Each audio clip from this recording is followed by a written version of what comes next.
Welcome to the Passionate Dentist Podcast YouTube channel. I'm your host, Dr. B, and here are some tips and tricks that you can take to your practices on Monday. This is a very quick tip. People ask me about how I can pour my stone with such perfection. And the tip usually is to use this machine right here, which is the vacuum mixer. Okay, basically it mixes it. You use it in a special bowl and it sucks the air out of it.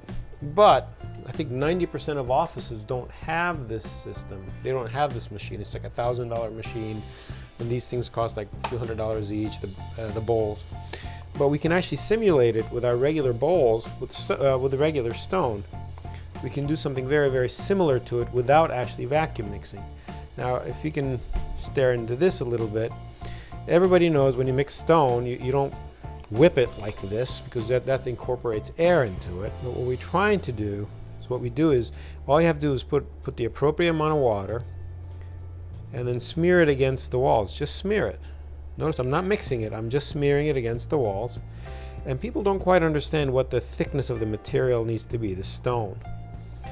You have to be confident enough in the thickness of it to do this and stay there for 30 seconds without it dripping on your head. If it doesn't drip on your head, it is the proper consistency. But after you do this to it, you take it to the vibrator. You can come close, you can come very close. And what you do is you cascade the stone down. See how it's doing that? It all comes down. And then you do it again. You come up, you smear it against the walls, just like this. Notice I'm not whipping it, I'm not incorporating any air into it, I'm just pushing it against the walls. And the same thing again, you put it on the vibrator, you put pressure on it. You can see all the stone cascades off the walls down towards the center. And you get this beautiful bubble-free material. Again, it's not as good as having a vacuum in there, but it's still very, very smooth and very, very bubble-free.